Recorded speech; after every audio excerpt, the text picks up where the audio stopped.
Cricket ஃபேன்ஸுக்கு வணக்கம். So இந்த வாரம் ஐபிஎல் லீக் மேட்சஸ் உடைய லாஸ்ட் வீக் அப்படின்னு சொல்லணும். ஸோ எல்லா டீமுமே கம்ப்ளீட் ஆயிடுவாங்க. ஸோ இப்போதைக்கு மும்பை இந்தியன்ஸ், பஞ்சாப் கிங்ஸ் வந்துட்டு எலிமினேட் ஆயிட்டாங்க அஃபீஷியலா. அண்ட் குஜராத் டைட்டன்ஸுக்கு ஒரு சான்ஸ் இருக்கு. ஸோ நான் இந்த வீடியோ ரெக்கார்ட் பண்ற வரைக்கும் சிஎஸ்கே ஜிடி அந்த மேட்ச் நடக்கல. அதை நான் இந்த இடத்துல ரெஜிஸ்டர் பண்ணிக்கிறேன். ஸோ மற்ற டீமுக்கு எல்லாமே அவுட் சைடில் இன்னும் ஒரு சான்ஸ் இருந்துகிட்டே தான் இருக்குன்னு சொல்லணும். அதில் ஆர்சிபிக்கும் மிகையாகாது. ஆர்சிபி பொறுத்த வரைக்கும் அவங்களும் பார்த்தோம் அப்படின்னா இந்த வாரத்தில் 2 மேட்ச் அப்படிங்கிறத விளையாட போறாங்க. ஸோ இந்த 2 மேட்சோட அவங்களுடைய இந்த சீசன் ஓவர் ஆக போகுது. ஸோ இதுக்கப்புறம் ஜெயிச்சு குவாலிஃபை ஆகக்கூடிய விஷயம் லக் பேஸ்டா தான் நடக்கும் அப்படிங்கிறத மாற்றம் கிடையாது. ஸோ அடுத்த கேமை அப் அகேன்ஸ்ட் டெல்லி கேபிட்டல்ஸுக்கு அகேன்ஸ்டா விளையாட போறாங்க. ஸோ அந்த மேட்ச்ல பிளேயிங் 11 எப்படி இருக்கும், 2 டீமுக்கு குரூசியலான மேட்ச் என்ன பண்ண போறாங்க அப்படிங்கிற டீடைல கம்ப்ளீட்டா இந்த வீடியோல பார்த்து தெரிஞ்சுக்கலாம். அதுக்கு முன்னாடி ஃபர்ஸ்ட் டைம் சேனலுக்கு வரீங்கன்னா மறக்காம சப்ஸ்கிரைப் பண்ணி சப்போர்ட் பண்ணுங்க. அப்பதான் அப்டேட் எல்லாமே உங்களை வந்து சேரும். சரி வாங்க வீடியோக்குள்ள போலாம். So RCB versus DC. டிசியை பொறுத்த வரைக்கும் நம்ம ஃபர்ஸ்ட் பார்த்தே ஆகணும். ஸோ இந்த டீம் நிறைய அப் அண்ட் டவுன்ஸை ஃபேஸ் பண்ணி வந்திருக்காங்க.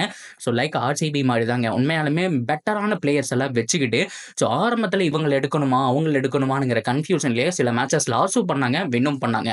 உதாரணத்துக்கு David Warner and Prithvi Shah கண்டினியூவாக ஆடிட்டு இருந்தாங்க. ஆனால் இப்போ பார்த்தோம் அப்படின்னா பிளேயிங் 11ல பயங்கரமான சேஞ்சஸ் இருக்கு. அண்ட் பேட்டிங் எக்ஸ்ட்ரானரியாக ஆடிட்டு இருக்காங்க. அந்த மெகூர்க் அவர் உள்ள வந்ததுக்கு அப்புறம் பார்த்தோம் அப்படின்னா சும்மா தெறிக்க விட்டுட்டு இருக்காங்க. பவர் பிளேக்குள்ளேயே மேக்ஸிமம் ரன் எவ்வளோ முடியுதோ அவ்வளோ புஷ் பண்ணி கொடுத்துட்டு போயிடுறாரு. ஸோ அதுக்கப்புறம் பார்த்தோம் அப்படின்னா மீதி இருக்கக்கூடிய பேட்ஸ்மேன்கள்லாம் ஆடி எவ்ரி மேட்ச் பார்த்தோம் அப்படின்னா அசால்ட்டா 200 ஸ்கோர் பண்ணிட்டு இருக்காங்க. ஸோ அவங்களுடைய பவுலிங் அட்டாக்கும் பெருசா இல்லைங்க, ஓரளவுக்கு டீசெண்டா இருந்துட்டு இருக்கு. ஒரு சில பவுலர்ஸை மட்டுமே நம்பி டெல்லி கேபிட்டல்ஸ் அணி இருந்துட்டு இருக்காங்க. இருந்தாலும் அவங்களுக்கு ஒரு பிளே ஆஃப் வாய்ப்பு இருக்கு. ஆர்சிபிக்கு அகேன்ஸ்டான அந்த மேட்ச்ல பார்த்தோம் அப்படின்னா கம்பல்சரி அவங்களுடைய முழு முயற்சியை போட்டு வின் பண்ணி ஆகணும். ஸோ அதுக்கப்புறம் மீதி இருக்கிற மேட்சஸும் வின் பண்ணா ஒரு அவுட் சைட் சான்ஸ் அப்படிங்கிறது டெல்லி கேபிட்டல்ஸுக்கு இருக்கு. மறக்க வேணாம், ரிஷப் பண்ட் ஒரு இன்ஜுரியிலிருந்து வந்திருக்காரு. பயங்கரமான இன்ஜுரி, ஒரு வருஷம் கிரிக்கெட்டே ஆடாம இருந்தாரு. இப்ப சும்மா வெறித்தனமா இருக்காரு, வேர்ல்ட் கப் ஸ்குவாட்ல இருக்காரு. இந்த டைட்டில் ஜெயிச்சாரு அப்படின்னா இதை தவிர வேற என்ன விஷயம் இருக்கு சொல்லுங்க. ஸோ அவருக்கும் பார்த்தோம் அப்படின்னா ரொம்ப க்ரூசியலான டோர்னமெண்டா போக போகுது. பார்ப்போம் லாஸ்ட் லீக்ல என்ன பண்ண போறாங்க அப்படின்னு சொல்லிட்டு. இந்த பக்கம் அப்படியே கட் பண்ணோம் அப்படின்னா ஆர்சிபி அண்ட் டெல்லி கேபிட்டல் 2 பார்த்தோம் அப்படின்னா அப்படியே கட் காப்பி பேஸ்ட் அடிச்ச மாதிரி தாங்க. 2 டீமும் ஆல்மோஸ்ட் சிமிலர் தான். ஸோ இந்த டீம் அதாவது ஆர்சிபியும் சேம் மிஸ்டேக் தான் பண்ணிட்டு இருந்தாங்க. ஆரம்பத்தில் பிளேயிங் 11 எப்படி மேக் பண்றதுன்னு தெரியல.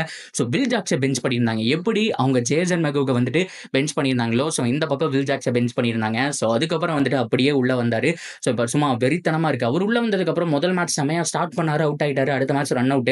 அதுக்கப்புறம் சூடு பிடிக்க ஆரம்பிச்சதான் இப்போ வரைக்கும் அந்த வண்டி நிற்காம ஓடிக்கிட்டே இருக்கு. ஸோ எவ்ரி மேட்ச் இவங்களும் பார்த்தோம் அப்படின்னா லாஸ்ட் 4 மேட்ச் வின் பண்ணியிருக்காங்க. அண்ட் கிட்டத்தட்ட 200 ரன் அப்படிங்கிற மாதிரி எவ்ரி மேட்ச் அப்படிங்கிறது வந்துட்டு இருக்கு. ஸோ நல்ல ஒரு பர்ஃபார்மன்ஸ் கொடுத்துட்டு இருக்காரு Will Jacks and RCB. So 2 டீமே ஆல்ரெடி நான் சொன்ன மாதிரி கட் காப்பி பேஸ்ட் தான். ஸோ இனிஷியல் ஸ்டேஜ்ல வந்துட்டு ஸ்குவாட் எப்படி மேக் பண்றதுன்னு தெரியாமே நிறைய மேட்ச் அப்படின்னு லூஸ் பண்ணாங்க. ஆனால் செகண்ட் பேஸ்ல நல்லா ஆட ஆரம்பிச்சாங்க அப்படின்னு தான் சொல்லணும். ஸோ ஆர்சிபி பொறுத்த வரைக்கும் செகண்ட் ஹாஃப்ல செம்மையா பெர்ஃபார்ம் பண்ணிட்டு இருக்காங்க. ஸோ இன்னும் 2 கேம் இருக்கு. அதுல டெல்லி கேபிட்டல்ஸ் ஒன்று, ஸோ அதுக்கப்புறம் பார்த்தோம் அப்படின்னா சிஎஸ்கே ஒன்று. ஸோ இப்போ டிசி வர்சஸ் ஆர்சிபி ரொம்ப க்ரூசியலான ஒரு கேமுங்க. ஸோ இந்த கேமை பொறுத்த வரைக்கும் ஆர்சிபி என்ன பிளானோட போவாங்க அப்படின்னு கேட்டிங்கன்னா ரொம்ப சுலபம் தான். ஸோ அவங்களுடைய மெயின் பேட்ஸ்மேன், ஓப்பனிங் பேட்ஸ்மேன் 2 பேர் தூக்கணும் அப்படின்னா மிடில் ஆர்டர் மேல கம்பல்சரி ப்ரெஷர் விழுக்கும். ஸோ ஜேசன் அவர் நல்லா பெர்ஃபார்ம் பண்ணிட்டு இருந்தாலும் பார்த்தோம் அப்படின்னா அவரும் ஒரு குறிப்பிட்ட நேரத்துக்கு அப்புறம் அவுட் ஆகி தான் ஆகணும். ஸோ இனிஷியல் விக்கெட் கொஞ்சம் லேட்டா விழுந்தாதான் அவர் வந்துட்டு ஆக்சுவலேட் பண்றாரு. டக்குன்னு விழுந்துருச்சுன்னா அவுட் ஆயிடுறாரு அப்படிங்கிறத பார்க்க முடியுது. ஸோ அதனால இனிஷியல் விக்கெட் எடுக்க வேண்டியது ஆர்சிபி கையில் இருக்கு. சிராஜை பொறுத்த வரைக்கும் ரீசெண்ட் டைம்ல ஃபார்முக்கு வந்திருக்காரு. போன மேட்ச் கொஞ்சம் அடி வாங்கின மாதிரி இருந்தது. ஆனால் கடைசியில் ஓரளவுக்கு நல்லாவே ஸ்பெல் போட்டு கொடுத்தாரு. ஸோ அவரு பவர் பிளேல விக்கெட் எடுக்க வேண்டியது ரொம்ப க்ரூசியல். ஸோ இப்போதைக்கு ஆர்சிபி வெற்றி வழியில போயிட்டு இருக்காங்க அப்படின்னா அதுக்கு காரணம் 2 விஷயம் தான். ஒன்று எக்ஸலண்டான பேட்டிங் டிஸ்பிளே, இன்னொன்று பவர் பிளேக்குள்ள ஒரு விக்கெட் எடுக்கிறது. ஸோ ஃபர்ஸ்ட் மேட்ச் அதாவது அந்த கேகேஆர் கூட தோத்ததுக்கு அப்புறம் 4 விக்கெட் எடுத்தாங்க பவர் பிளேல. ஸோ அதுக்கப்புறம் எவ்ரி மேட்ச் வந்துட்டு பவர் பிளேல ஒரு 2 விக்கெட்டாவது வந்துருது. ஸோ இந்த மேட்சும் கம்பல்சரி 2 விக்கெட் எடுத்தாங்க அப்படின்னா ஸோ 50% மேட்ச் வின் பண்றதுக்கான சான்ஸ் இருக்கு. அதே மாதிரி 200 மேல டோட்டல் போட்டாங்க அப்படின்னா 75% மேட்ச் வின் பண்றதுக்கான சான்ஸ் அப்படிங்கிறது ஹைலி பாசிபிள். அப்படியே கட் பண்ணோம் அப்படின்னா டிசிக்கும் சேம் ஃபார்ம்ல தாங்க. இந்த 2 டீமுமே சேம், ஆரம்பத்திலிருந்து வந்தது எல்லாமே சேம். அவங்களுடைய பேட்டிங் யூனிட் சேம், அவங்களுடைய பவுலிங் யூனிட் சேம். அதை தாண்டி பார்த்தோம் அப்படின்னா அவங்களோட ஸ்ட்ராட்டஜியும் வந்துட்டு ரொம்ப சேம் தான்.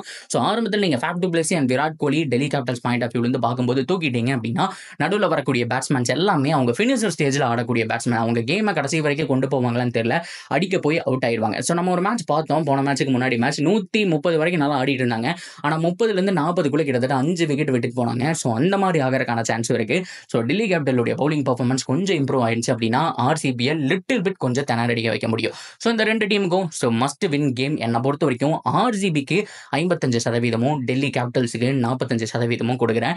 ஸோ நீங்க உங்க பாயிண்ட் ஆஃப் வியூவில் என்ன நினைக்கிறீங்க, 2 டீமை பத்தி என்ன நினைக்கிறீங்க? ஆர்சிபி இந்த மஸ்ட் வின் கேமை ஜெயிச்சு ஸோ சிஎஸ்கேக்கு அகேன்ஸ்டான கேமை போய் விளையாடுவாங்களா? ஸோ அதை பற்றின உங்களுடைய கருத்துக்கள் என்ன அப்படிங்கிறதெல்லாம் தாராளமாக கமெண்ட் செக்ஷனில் சொல்லலாம்.